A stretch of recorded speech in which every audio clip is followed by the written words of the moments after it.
Hello dear students, देखिए exercise 14.1 का question number 5।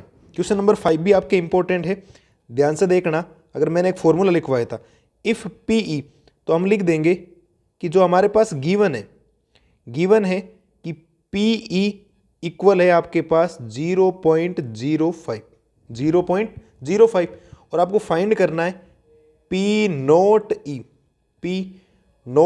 तो नोट ई को आप मैंने ऐसे भी लिखवाया था पी नोट ई। ये आपको क्या करना है, फाइंड करना है। ये आपको क्या करना है, फाइंड करना है। आप लिख देंगे वी नो दैट आपको फॉर्मूला बताया था मैंने, पीई प्लस पीई नोट या नोट ई, एक ही बात है। इनका सम कितना होता है बेटा, 1 होता है। ठीक है, इनमें से एक की वैल्यू मेरे पास है, इसकी वैल्यू मेरे पास है, इसकी वैल्यू है 0.05 प्लस ये हो गया पी ई नोट या नोट ई, एक की बात है। ठीक है, 1 हो गया। अब मुझे ओनली फॉर इसकी वैल्यू फाइंड करनी है, तो 0.05 का आप ट्रांसफर कर दीजिए और ट्रांसफर करती है पॉजिटिव की वैल्यू ट्रांसफर होती है किसकी हो जाएगी, आपके पास नेगेटिव की वैल्यू हो जाएगी। क्या हो जाएगी, नेगेटिव हो जाएगा। तो आप लिखेंगे P note E equal 1 minus 0.05। अब माइनस कैसे करना है, तो आप कुछ भी नहीं, आपको पता है पॉइंट के बाद 2 डिजिट है, तो ये जो 1 है ना आपके पास, इस 1 को आप 100 काउंट कर ले। 100 माइनस 5 होता है 95। कितना होता है, 95। अब यहाँ 2 पीछे से 2 डिजिट छोड़कर पॉइंट लगाएगा, तो आप भी 2 छोड़कर लगा दीजिए, तो आंसर आ जाएगा 0.95। 0.95 इस क्वेश्चन का आपके पास क्या आ जाएगा, फाइनल आंसर आ जाएगा। इस क्वेश्चन का आपके पास फाइनल क्या आ जाएगा, आंसर आ जाएगा। ये है नॉर्मल सा क्वेश्चन है, कोई ज्यादा दिक्कत नहीं होनी चाहिए। अगली स्लाइड में, नेक्स्ट स्लाइड में करते हैं क्वेश्चन नंबर 6 का सॉल्यूशन। अब देखिए क्वेश्चन नंबर 6। क्वेश्चन नंबर क्या कह रहा है, ए bag contains lemon flavoured candies only. एक बैग के उस बैग के अंदर केवल क्या है, लेमन फ्लेवर्ड की कैंडी है। ठीक है, Malini takes out 1 candy without looking into the bag. Malini bag के अंदर बिना झांके एक कैंडी का पिक करती है। कैंडी क्या करती है, पिक करती है। What is the probability that she takes out an orange flavoured candy, a lemon flavoured candy.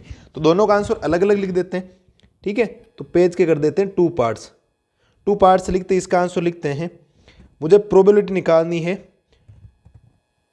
Orange candy.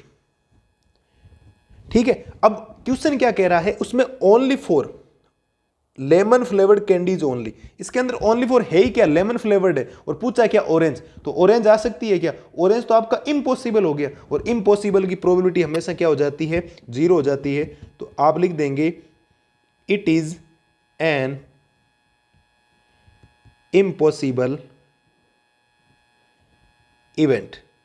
It is an impossible event. ये पॉसिबल ही नहीं है, क्योंकि बैग के अंदर है ही क्या, लेमन फ्लेवर्ड कैंडी है। लेमन फ्लेवर्ड कैंडी है, ऑरेंज कैंडी कभी भी पिक नहीं हो सकती। तो जो भी पिक नहीं हो सकता है ही नहीं, तो वो होता है इम्पॉसिबल इवेंट। और इम्पॉसिबल इवेंट की जो प्रोबेबिलिटी होती है वो हमेशा कितनी होती है, 0 होती है। अगला क्या बोल रहा है, ए लेमन फ्लेवर्ड कैंडी। तो प्रोबेबिलिटी निकालेंगे, probability lemon candy, probability of lemon candy. तो लेमन कैंडी कोई भी कितनी भी टॉपी पड़ी, उसके अंदर कैंडी पड़ी, फर्स्ट पिक करेगी 1 आएगा, सेकंड में भी 1 आएगा, हर बार कुछ ना कुछ लेमन ही आएगा, दूसरा थोड़ी, दूसरा है ही नहीं। ठीक है, तो ये तो आपका श्योर इवेंट हो गया, पॉसिबल इवेंट है, और पॉसिबल इवेंट की प्रोबेबिलिटी कितनी होती है, 1 होती है। तो इसकी ऑरेंज कैंडी की प्रोबेबिलिटी होगी 0, लेमन की होगी 1। हम लिख देंगे it is an possible event. It is an possible event. आप चाहो तो पॉसिबल इवेंट के ब्रैकेट में लिख देना श्योर इवेंट। क्या लिख देना बेटा, श्योर इवेंट। हमने ऐसा पढ़ रखा है, इसका सेकंड नाम यही होता है। और इम्पॉसिबल इवेंट का होता है इनश्योर इवेंट। इनश्योर इवेंट, इस बात को आप ध्यान रखें। नॉर्मल क्वेश्चन है, ज्यादा कोई दिक्कत वाली, प्रोबेबिलिटी सिंपल ही, आपको सामने आंसर पड़े रहेंगे, आपको ढूंढ ढूंढ के लिखना है। तो यहां पर ये हो गया। देखते हैं क्वेश्चन नंबर 7 का सॉल्यूशन नेक्स्ट स्लाइड में। अब देखिए क्वेश्चन नंबर 7। क्वेश्चन नंबर 7 क्या कह रहा है, it is given that in A group of 3 students. 3 students का क्या है, ग्रुप है। The probability of 2 students not having the same birthday is 0.992। 2 students है, उनका बर्थडे सेम नहीं आता है, उसकी जो प्रोबेबिलिटी है वो है आपके 0.992। वोट इज द है, ये इज है, ध्यान रखना, ठीक है, थोड़ा मिसप्रिंट हो गया। Is the probability that the two students have the same birthday.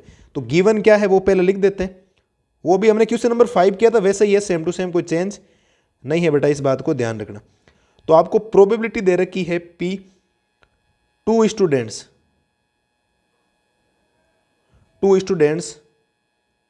Not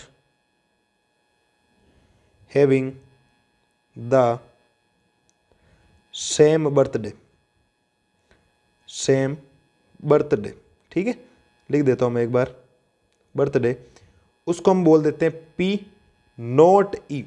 अब नॉट E बोलो या इसको P नॉट E ऐसे बोलो, इसकी प्रोबेबिलिटी आपको दे रखी है 0.992 दे रखी है, 0.992 आपको दे रखी, ठीक है। और आपसे प्रोबेबिलिटी पूछी है टू स्टूडेंट्स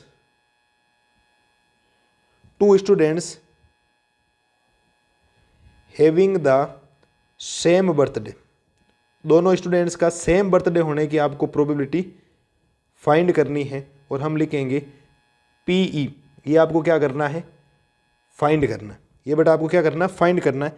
तो हम लिख देंगे वी नो दैट, करते हैं इस क्वेश्चन को आगे सॉल्यूशन। वी नो दैट कि आपको पता है कि PE plus P not E, इनका जो सम होता है वो कितना होता है, 1 होता है। PE plus P not E 1 होता है, ठीक है। ये तो इस बार आपको फाइंड करना है, तो ये तो आपके एज इट इज रहेगा, PE plus P not E की वैल्यू आपके पास है 0.992 इक्वल में कितना, 1। अब अगर मुझे PE फाइंड करना है तो प्लस का 0.99 ट्रांसफर होने पर किसका हो जाएगा, माइनस का हो जाएगा 992। तो हम लिखेंगे PE, ठीक है। आगे बढ़ाते हैं इस क्वेश्चन को, हम लिखेंगे PE इक्वल,